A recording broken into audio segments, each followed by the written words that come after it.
What's up, everybody? Thank you for tuning in and welcome back to the Crypto Remora. My name is Wes, and I'm with, as always, Sierra Crypto. What's up, Sierra? What's up, man? How we doing? Doing good, brother. Doing good, man. Excited for today's show. Guys, today we are going to be going over some events that have happened recently. As you see, the name of this episode is going to be called The Perfect Storm. We are going to kind of talk about the events leading up to where we are today as far as the economy and what's going on with the crypto price, and just kind of give our opinions on, what we think is next to come, and just a general idea of where we stand. So, if that sounds good to you, hit the like button, subscribe to the channel, and let's get it. Siri, what's going on, bro? Oh, man, just a lot of stuff going on. We've been looking forward to this episode for a while now, and for good reason. I mean, we've got so much to talk about, but, it's just crazy how we've only been in the space 3 years, and in our 2 or 3 years, how much has changed and how mainstream Bitcoin has gotten now. Bitcoin's become a household name. It's gone from a nerdy underground thing in way back. If you were lucky enough to be in it 2013 or whatever, you were super early. But even in 2019, 2020, you were still considered extremely early, and Bitcoin was not talked about a whole lot, then COVID happened. Nobody talked about Bitcoin because it was all about COVID. And here we are 3 years later, and it's all over the news. It's on Fox. It's on CNBC. It's on MSNBC. It's all the news stations. Wall Street's talking about. They're putting Ethereum tickers on the bottom of the screens. So, was this just an overnight thing that just came up out of nowhere, or has this been the perfect storm brewing? That's what we're talking about today, man. So I'm excited. I've been looking forward to this episode for a while. Yeah, same, man. This is something we've been kind of talking about off screen too, man. Like, everything that's just kind of happened, the events, if you look at the timeline, in the beginning, you wouldn't think that this is something that was, kind of intentional and planned. But now with everything that's already happened leading up to this, like, it's hard not to think that everything is intentional. All this was put in place for a outcome, of kind of what they're trying to do. And when I say they, I mean the Fed and the government, so let's talk about that. So in the beginning, we had the pandemic, everybody was freaking out about that. And of course, when the announcement of the pandemic first came out, the markets reacted in a way that they naturally react. Of course, I think we wiped out like 30% of the market just within a few weeks. And of course, now the Fed had to step in, and save the markets, kind of like they've done recently.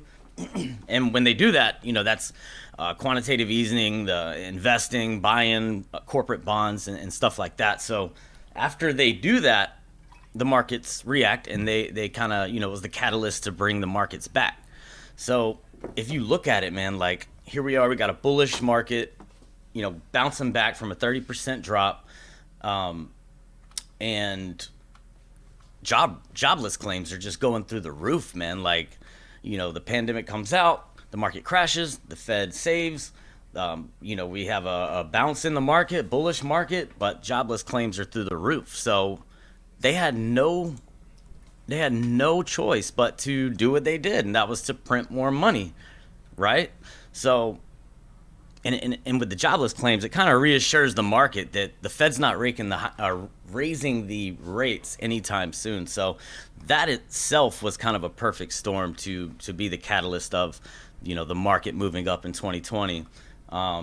And it's way up. It's still way up. Even coming back down 20%, we're still way up. So that's something that you got to kind of have to pay attention to. Siri, what's your take on that, man? Like, I know we kind of just, I just got into crypto in 2020, and I came in at that time when the markets were acting crazy and very bullish, and rate hike 0% interest rates, and the Fed's just passing out money. I think it was $800 billion worth of stimulus checks they were handed out.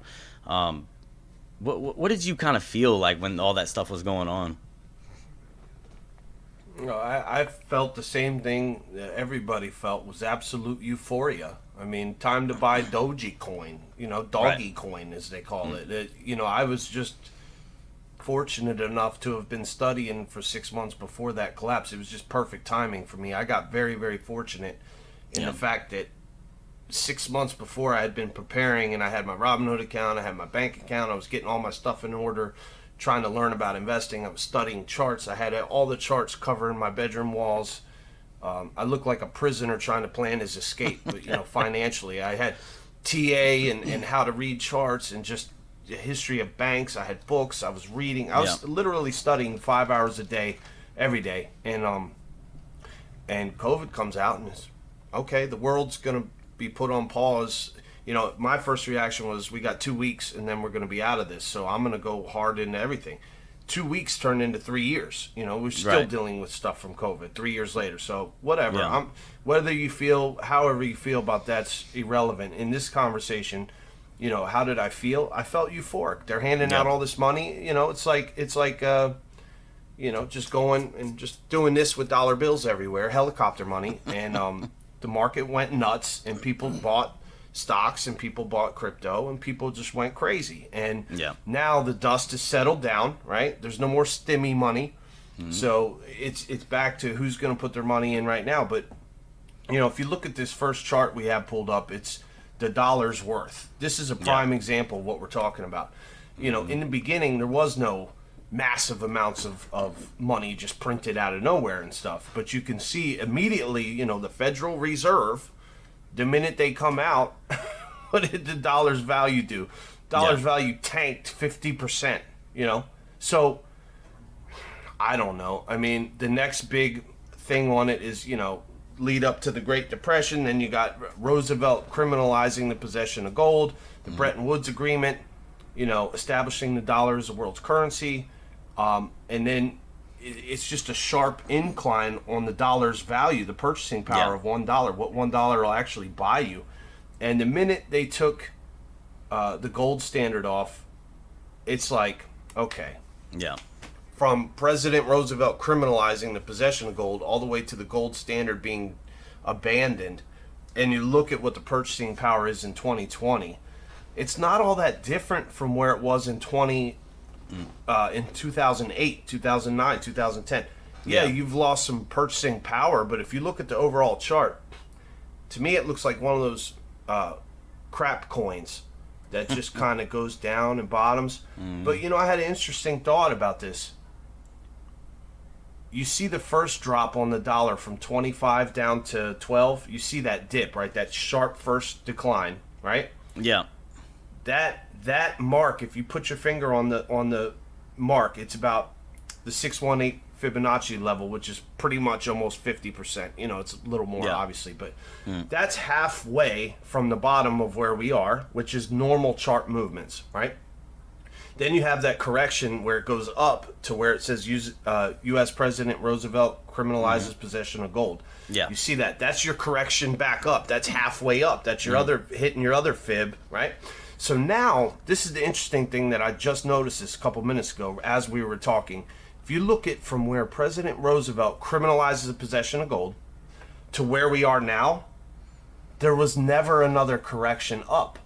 So I've got something. You gave me this idea actually when we were talking off camera. Wes said, what if they're doing all this stuff so they can scoop up all the Bitcoin themselves and control it, and then they'll say to the citizens, oh, now it's okay, right? So that's a genius idea. So here's the thing. What if they do that?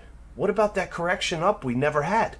We never had another retracement. We should retrace to $10 on this chart. If you look at this chart, I'm not saying we should, because they're printing massive amounts of money in the world macro, blah, blah, blah. But from a chart perspective, from this chart, what if this is accumulation down here at the bottom and we're going to have that last correction up to 10? And the only way that could happen, Wes, would be if what you said happens. If they back the dollar with Bitcoin, that could send the dollar back on its final correction up. And I'm not saying it'll last forever. Yeah. But what if? It's an interesting what if play. And I think I'm the only person in the world right now saying that I'm bullish on the dollar. But I'm not. I'm just playing devil's advocate. What if? What if that correction happens And it's just interesting that it never happened, and you Yeah. had that decline over the last 70, no, almost 90 years now, and we never had that correction up to the $10 mark. And I'm not saying it has to happen. I'm just saying it's a very interesting what if, and yeah, I mean the only way I could see that happening is if what you said, which is where they act like they're banning Bitcoin Yeah. only to be buying it all up, which is, what they do. They like to lie and then buy. And then they back the dollar with Bitcoin. I mean, crazier things have happened, my friend. They shut the world down over a virus. So, Yeah. That's just an interesting thought. I had to put that out there because it just came to me. But So 2020, when all this happened, they're printing all this money, and you can see on the chart right here, the money supply grew by 3.8 trillion in 2020, and I remember, man, that's 20% of all dollars that were created in 2020, right? And I remember getting those checks, but there were people that were actually jobless that needed that money. When they got those stimulus checks, they had to spend it. Yeah. They had to pay their bills. They had to buy groceries. They had to buy food for their kids, diapers, all this stuff. Okay, so you had the people Absolutely. and it happens so fast because everything is done electronically now, as opposed to, back in the day when it was a check and it took forever to pass the bill, and then they had to send out all the checks. That would have went a whole year, But now it's electronically, and they can just send it right to your bank account. So the whole thing happened very, very fast, and it was all fun and games until now. Now, the dollar's inflated. I think it went up. It was like 9% year over year. And, jobless claims are starting to come back. People are, the value of the dollar, you can't get as much with it. But this is my point, though. The people that had jobs, they didn't have to use that money to, that was me. I had a job. And I remember you had the job too. So when they were sending out all this money, I think, like I said, it was 800 billion, I think, to stimulate the economy. There were people that were working that put it in savings and invested it. All that money, I mean, you remember, dude, the stock market flew, I was saying earlier. It flew. So the people that had that money, it was used to put in the stock market. And there was a lot of people that were still working that had money in savings and didn't really have anything else to use that money for. So they just invested it, put it in the stock market. And, people that had to use it right away. But this is where we're at now. It's all fun and games until they have to bump up interest rates and everybody's hurting. Jobless claims are about to start piling in again. And the problem with the banks collapsing is they bought all these back bonds. They bought all these bonds when the interest rates were 0%, right? So now, and they leveraged our deposits to make these lend out money to other people, and now they're having to sell these bonds that they got at 0% interest, and they're having to sell those at like a 70% loss, dude. So it's causing an insolvency in the banking system, and the Fed's coming in. They're helping the big boys, but the small banks, they're hurting. They can't operate. They're insolvent. So it's just a ploy and a way to direct this to where they want it. You know what I mean? They want to, the Fed now, they're working on this Fed now thing, the instant transactions for these big banks, and this is what they want, man. They're pushing it towards that direction, and it's scary to think about. The Fed now, man, they can keep track of everything that you want to do, everything that you spend. It's an invasion of privacy, honestly, man, and it's very scary to think about. Oh yeah, and if just think about what you said, and we're going to move on to the next subject is BRICS, which ties us right into that. But before that is just if they can put the money into your account, if they can send it with the push a button, what the hell else you think they can do? They could push that reverse button and they could pull it right back on out of your account, or they could push that on off switch, and now all of a sudden because you don't get along with Justin Trudeau, now you're boom, you're cut off. Yeah, the depositors, man, they've gone. Yeah, they've lost faith in the banking system. They've lost faith in the dollar, and that's leading up to our next point, which is this whole China-Russia thing, and want to use the yuan BRICS, for man. a medium of exchange, man. Bricks, they're throwing bricks. Yeah, dude. The picture is worth 1,000 words. Here you've got I don't want to say enemies of the U.S. because the U.S. works with these countries because you have to. You have to still have some sort of diplomacy to run the world without going into a nuclear Armageddon. But this picture says it all. I mean, you got China, Russia, India, South Africa, and what's the other one? I always forget.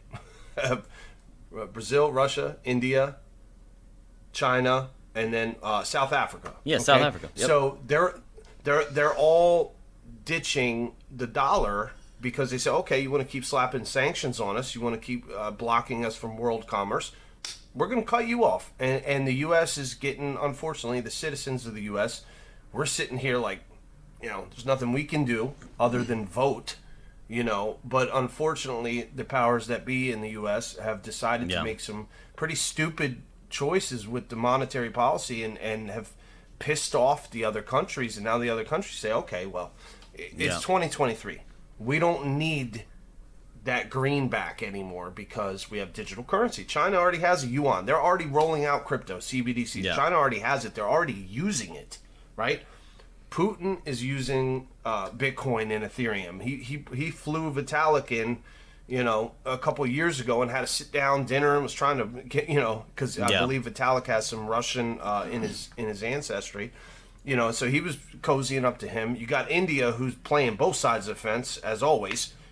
Bitcoin's illegal, then it's legal, then it's illegal, then it's legal, and then, and South Africa, they're just trying to, they're a developing nation. They're actually using crypto in a good way, trying to build themselves up, and so I don't have any hatred for any of these countries, not wanting to use the dollar. It's actually quite the opposite. I love my country, but I cannot blame these countries for doing what they're doing because you can't keep playing Monopoly with the world. And unfortunately, the U.S., and I love my country. I'm not talking bad about my own country. I'm saying there's been stupid decisions made for a very long time, and this is the result, and this is what's happened now. Yeah. So now we have to deal with the fact that this is what's happened, and at the same time, it's a perfect storm for the reasons of Bitcoin because all these countries have decided these things.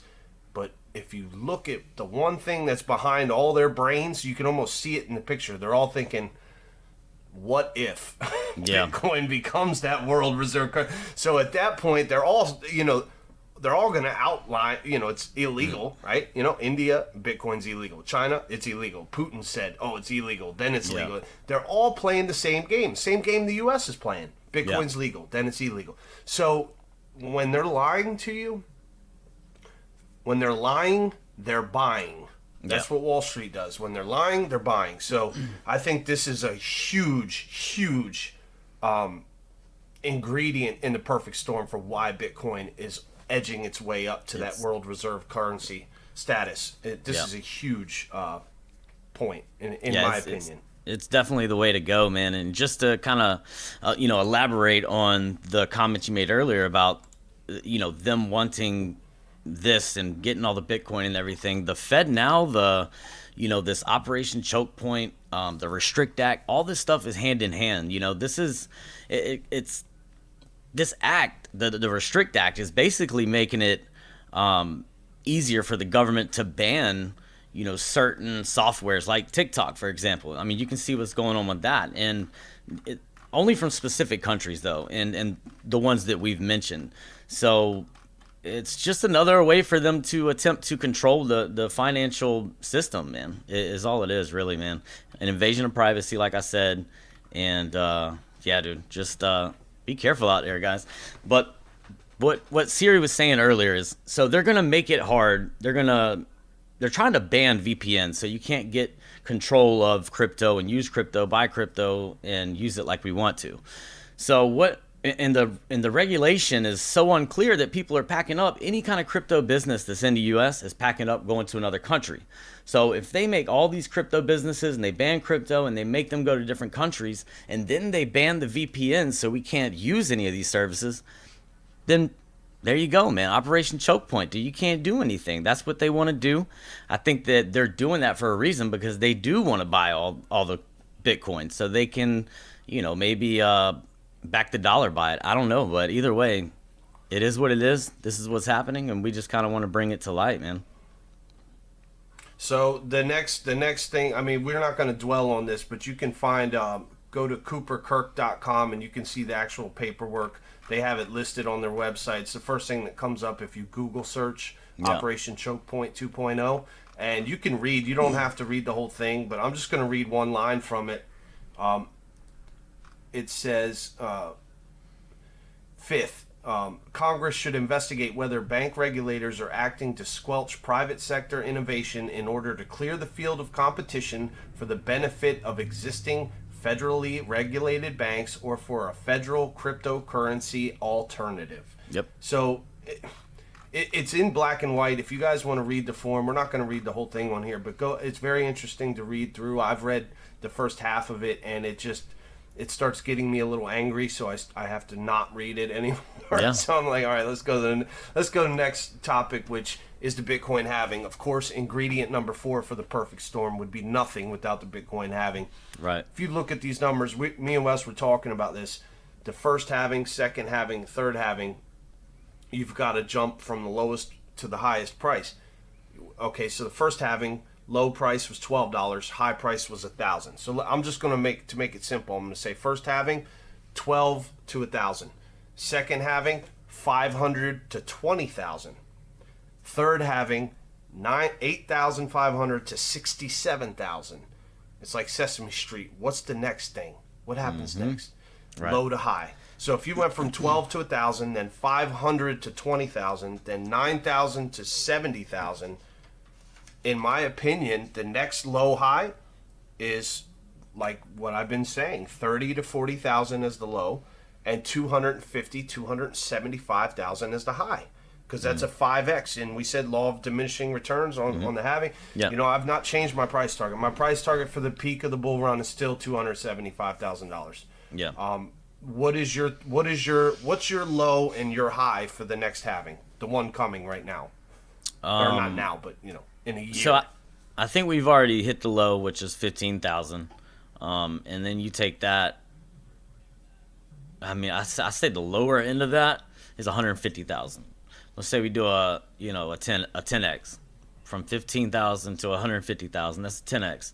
The high end of that, I don't know, man. It's not what yours is. Mine's maybe 250, 275,000. Yeah, that's my prediction, man. I think we've already hit the low. I think the high is going to be 150,000 to 250,000, I'll say. So you'll go as high. You're on the lower side, conservative, 150. And me, I'm being conservative in my 275. Yeah. If some kind of absolute craziness comes in, I mean, Kathy Wood's calling for $500,000 Bitcoin. Yeah. Yes, it will eventually go there, but I don't see that in the next bull run. But who knows, dude? Did you see how euphoric the markets got? I mean, all Elon did was tweet something about freaking Dogecoin, and we went from 30 to 70 like that. Right. I mean, right. that was a 3-month period. I remember looking at my phone and going, Why is Bitcoin going up so high so fast? We're not ready. We're not ready for the halving site. The halving's not supposed to peak till December. Yeah. And it's June, July, whenever it was. And Yeah. I think I called you. And I was like, something ain't right, man. But I didn't sell. I'm an idiot. I didn't sell. I should have. A lot of people did that. So lesson learned, man. We pumped too early, too quick. We got overheated. And then we came down, and then it's been the bear market. Now, I think it's still the possibility on the next run it's going to be the opposite, where we're going to go up and people are going to cash out too early. Yeah. That's what I think is going to happen. I think people are going to hit, when Bitcoin gets around 97,000, everyone's going to panic thinking that we're going to hit our head at 100, and you're going to see a lot of retail dump and just get out, and that's when the institutions are going to be like, oh yeah, scooping send it it up, dude. And they're gonna crank the heat up, and just that little bit of money they can put in there can shoot the price up. You only got 11% of the Bitcoin on exchanges available right now. It's like 11% of the supply is all you can buy. So how hard is that for them to push the price? That's so easy for them, man. They got so much money to play with. Yeah. So the perfect storm is brewing.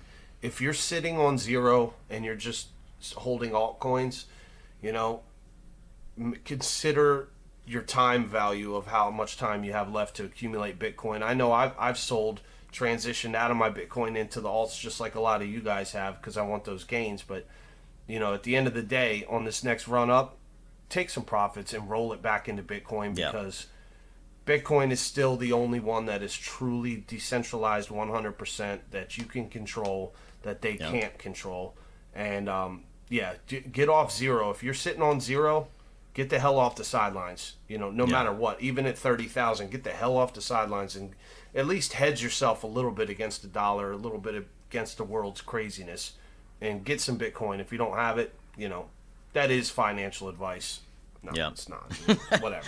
It's interesting to see, man, what's going to happen next. So, you know, a lot of people are getting scared about the Restrict Act and everything, and the Fed now, CBDCs, you know, just stay calm. Hopefully we get some clarity on regulation soon. And hopefully they don't push everybody out of the United States, man, because they need to embrace this technology and not push people away. You know, so I think regulating it would probably be the best option for them and not pushing people out of the country, you know, because they just want to tax it, man. They just want to make money on it, but they don't want us to use it, the retail to use it. So in comes Fed now, and they want to be able to control us, man. So, you know, just try to stay positive, guys. Keep holding on to that Bitcoin, man, because don't give it to them.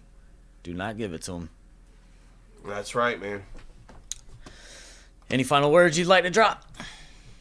I think that's it, man. We've spoke our piece on why the perfect storm is brewing, and I mean, just stay strong, guys. Don't let them get you Bitcoin, like Wes said. Just hold on a little bit longer.